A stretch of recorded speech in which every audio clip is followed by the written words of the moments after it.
So ఇప్పటిదాకా discuss చేసాము real estate and all. So ఇప్పుడు రియల్ ఎస్టేట్‌లో గ్యాంబ్లింగ్ ఆర్ మోసాలు ఎలా జరుగుతాయి? అసలు పబ్లిక్ ఎలా ట్రాప్ అవుతారు అందులో?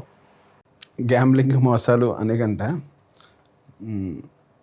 అవేర్నెస్ పబ్లిక్ అంటే ప్రాపర్ అప్రూవల్స్ చూసుకుని ఇన్వెస్ట్ చేయాలి. ఎవరైనా సరే ప్రాపర్ అప్రూవల్స్ లేకుండా ఇన్వెస్ట్ చేస్తే ప్రాబ్లం అవుతుంది. గ్యాంబ్లింగ్ అనేది ఉండదు. అంటే ఇంక ఇప్పుడు నవడేస్ అంత గ్యాంబ్లింగ్ లాంటి రియల్ ఎస్టేట్ లేవు. అంటే people are much aware, knowledge కూడా వాళ్ళకి కూడా బాగా పెరుగుతుంది. రెరా రాకుండా మనం ఇన్వెస్ట్ చేయడము, లేదంటే ఏదో ప్రీ లాంచ్ ఆఫర్లకి ఆశపడి తక్కువ రేట్లకి కొనడము, కంపెనీ బ్యాక్గ్రౌండ్ చూసుకోకుండా కొనడము, ఇలాంటి మిస్టేక్స్ జరుగుతాయి. అంతే తప్ప గ్యాంబ్లింగ్ కానీ మోసాలు కానీ అంటే మోసాలు ఇంక ఎవరికి తెలియదు. అసలు ల్యాండ్ కూడా లేకుండా డబ్బులు ఇవ్వడం అట్లాంటివి చాలా తక్కువ. పూర్వంలో జరగట్లేదు. ఇప్పుడు రెరా వచ్చిన తర్వాత పీపుల్కి ఎడ్యుకేషన్ బాగా పెరిగింది, కస్టమర్ అవేర్నెస్ బాగా పెరిగింది. ఈవెన్ కంపెనీస్ కూడా చాలా కంపెనీస్ ఇప్పుడు మేము చెప్పాం కదా, school of real estate, మైరాన్ reminds, మేము కస్టమర్ని ఎడ్యుకేట్ చేస్తున్నాం ఎట్లా కొనాలి, ఏ బేసిస్లో కొనాలని చెప్పి. So education of customer is important. అంటే కస్టమర్కి ఎలాంటి ల్యాండ్ కొనాలి, దానికి అప్రూవల్స్ ఉన్నాయి, అది ఎవరి పేరు ఉంది, దానికి ఓనర్ ఎవరు, రైట్, వాళ్ళ పేరు ఉంది, అమ్మి వాళ్ళ పేరు ఉందా, దానికి పర్మిషన్స్ ఏమున్నాయి, అప్రూవల్స్ ఏమున్నాయి, రెరా సర్టిఫికేషన్ ఉంది, రెరా సర్టిఫికేషన్ ఎవరి పేరు ఉంది, ఇలాంటి చిన్నవి చూసుకుంటే ఇవి ప్రివెంట్ చేయొచ్చు. అంతలాగేమీ కంగారు పడవలసిన పని లేదు రియల్ ఎస్టేట్లో. అంటే ఈ మాటలు జనానికి భయపడుతున్నారు, గ్యాంబ్లింగ్స్ కానీ మోసాలు కానీ ఇలాంటి మాటలు జనాలు భయపడుతున్నారు. అలాగనేం కాదు, మనం కొద్దిగా ప్రాపర్ ప్రికాషన్స్ తీసుకుంటే రియల్ ఎస్టేట్లో you can earn very good money. ఇప్పుడు మనం మోసాలు గ్యాంబ్లింగ్ మీద మాట్లాడాం కదా సార్. సో దాంట్లో మన మిడిల్ క్లాస్ ఫ్యామిలీస్ అందరూ కూడా ఒక ఫ్లాట్ కొనే మీద ఉన్న నమ్మకం ల్యాండ్ మీద ఉండదు. ఎక్కడో దగ్గర మోసపోతామేమో, లేదా చిన్న చిన్న భయాలు ఉంటాయి. సో వాటిని ఓవర్కమ్ చేసి అదే ఈ వరకు మీరు చెప్పిన ఎగ్జాక్ట్లీ పాయింట్. మనం ఎక్కడో తెలియకుండా మనం అంతటా మనమే వెళ్ళి 200 గజాలు కొనుక్కోవడం, 300 గజాలు కొనుక్కోవడం డెఫినెట్గా కష్టం ఉంటుంది.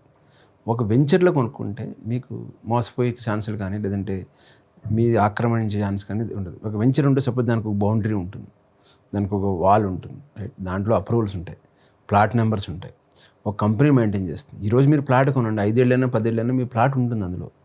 కానీ మీరు ఎక్కడో ఎవరు తెలియకుండా మీరు ఒక్కళ్ళే వెళ్ళి 200 గజాల స్థలం కొనుక్కున్నారు ఎవరింటి దగ్గర అంటే ఎస్ మీరు అన్నట్టు జరిగి ఉంది. సో మిడిల్ క్లాస్ ఇప్పటివరకు ఎక్కడో కొందామని, దగ్గరలో కొందామని కాకుండా ఒక వెంచర్లో కొనండి. ఒక వెంచర్లో కొనడం వలన ఏమవుతుందంటే మీకు సెక్యూరిటీ ఉంటుంది, షూరిటీ ఉంటుంది. సో దాని వలన ఈ ప్రాబ్లం అయ్యే ఛాన్స్ లేవు. ఇప్పుడు వచ్చే యంగ్ అడ్వైజర్స్కి, యంగ్ రియల్ ఎస్టేట్లో ఇన్వెస్ట్ చేసే వాళ్ళకి ఏం అడ్వైజ్ ఇస్తారు సార్ మీరు? రియల్ ఎస్టేట్లో అడ్వైజ్ చేయాలంటే ఫస్ట్ ఇంపార్టెంట్ అంటే ఇల్లు కొనడానికి హరీ అవ్వద్దు. ప్రజెంట్ ఇల్లు అనేది ఒక స్టేటస్ సింబల్ అయిపోయింది. మనం తక్కువ ఈవెన్ 50,000 ఉన్నవాళ్ళైనా సరే, 60,000 ఉన్నైనా సరే, ₹1,00,000 అయినా సరే ఇల్లు కొనేద్దామని హరీలో ఉన్నారు. ఇల్లు కొంటే ఫస్ట్ ల్యాండ్స్ కొనండి, ల్యాండ్స్ మీద ఇన్వెస్ట్ చేయండి. ల్యాండ్స్ మీద ఇన్వెస్ట్ చేసి ఓవర్ ఏ టైం తర్వాత ఇల్లు కొనండి. అంటే ఇల్లు కొనడానికి కరెక్ట్ ఏజ్ ఏంటంటే 35-40, నాట్ 25. 25 నుంచి 35 వరకు ఇన్వెస్ట్ ఆన్ అదర్ యాక్టివిటీస్. మీరు సపోజ్ ఒక ఫండ్ చేశారు, లేదంటే దానికంటే ఒక మ్యూచువల్ ఫండ్స్లో ఇన్వెస్ట్ చేశారు, 10 లక్షలు వచ్చింది, దాన్ని తీసుకెళ్ళి ఒక ల్యాండ్ మీద పెట్టండి, అది 20 లక్షలు అవుతుంది.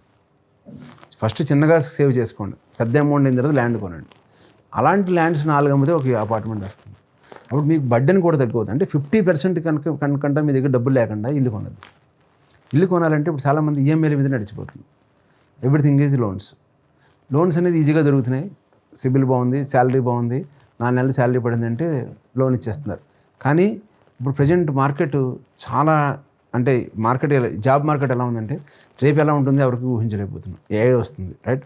సో మీరు ఇన్వెస్ట్ చేసేది మీ శాలరీ సగం పడిపోయినా కూడా మీరు హ్యాపీగా ఉండాలి. అట్లాంటివి చేసుకోవాలి, అప్పుడు ఇన్వెస్ట్ చేసుకోవాలి. సో చాలామంది యూత్ ఏంటంటే ఎంత డబ్బులు వస్తే అంత డబ్బులు ఖర్చు పెట్టేస్తున్నారు, సేవింగ్ ఉండట్లేదు, ఇన్వెస్ట్మెంట్ ఉండట్లేదు. Always invest. రిచ్ అయిన వాళ్ళు ఎవరు కూడా శాలరీ మీద రిచ్ అవ్వలేదు. రిచ్ అయిన వాళ్ళు ఇన్వెస్ట్ చేసి రిచ్ అయ్యారు. ఇల్లు కట్టుకున్న వాళ్ళు ఎవరు రిచ్ అవ్వలేదు, స్థలాలు కొనుక్కున్న వాళ్ళు రిచ్ అయ్యారు.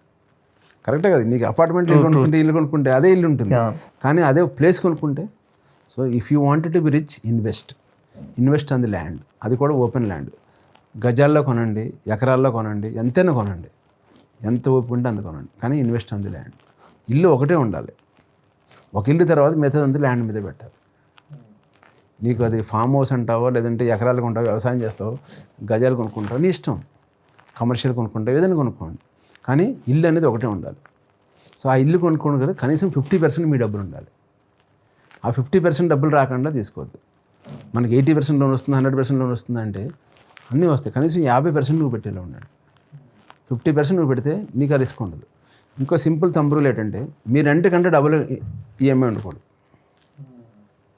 Simple thumb rule. మీరు 30,000 రెంట్ పే చేస్తుంటే 60,000 ఈఎంఐ ఏంటంటే ఇట్స్ ఓకే. ఇంకో 30,000 నువ్వు సేవింగ్స్ అటు సైడ్ పెట్టామనుకోవచ్చు. 30,000 రెంట్ పే చేసే చోట ₹1,00,000 పెట్టామంటే you are full.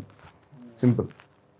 30,000 rent pay చేసే చోట నువ్వు ₹1,00,000 పెట్టి నువ్వు ఈఎంఐ కట్టుకుంటున్నావు, అదే దాంట్లో ఉంటున్నావు అంటే మనం అనుకుంటున్నాం మన సేవింగ్ ఏంటి పెరుగుతుంది అనుకుంటున్నాం. అపార్ట్మెంట్లకి ఒక 10 ఏళ్ళ తర్వాత దానికి వాల్యూ ఉండదు. ఇప్పుడు పెరుగుతుంది, ఇప్పుడు కనపడుతుంది, ఆర్టిఫిషియల్ కనపడుతుంది. 4,000 కొన్న ఎసెప్ట్ ఇప్పుడు 7,000 అయింది, 8,000 అయింది, 9,000 అయింది. తర్వాత 10 ఏళ్ళ తర్వాత. కానీ ల్యాండ్ అలా ఉండదు కదా. 10 ఏళ్ళ తర్వాత అది ఆగిపోతుంది. ఇప్పుడు కనపడుతుంది. ఇప్పుడు 4,000 కొన్న ఎసెప్ట్ 8,000 అయింది, గుడ్. 12,000 అయింది, 15,000 అయింది, అంతే. 20,000 దగ్గర ఆగిపోతుంది. అంటే మీ జనరేషన్ వరకునే ఉంటుంది, మీ పిల్లలకి ఉండదు. కానీ ల్యాండ్ ఎవరికైనా ఉంటుంది, ఎవర్ గ్రీన్గా ఉంటుంది సార్. సో మన జనరేషన్ వరకునే అది అపార్ట్మెంట్ వాల్యూ ఉంటుంది. ఇప్పుడు హైదరాబాద్లో స్టాండ్ వెళ్ళిన అపార్ట్మెంట్ రీసేల్ వాల్యూ అని చెప్పండి. ఎంత మంచి అపార్ట్మెంట్ అంటే రీసేల్ వాల్యూ ఉంది. ఇప్పుడు గేటెడ్ కమ్యూనిటీ మాట్లాడదాం. ఇంకో 10 ఏళ్ళు పోతే గేటెడ్ కమ్యూనిటీ గురించి ఎవరు మాట్లాడతారా? రిసార్ట్ కమ్యూనిటీ ఏర్పడచ్చు, ఏదైనా జరగచ్చు, right? So always think about that one. Land ఉంటే నీ ల్యాండ్ ఎప్పటికీ నీ ల్యాండే.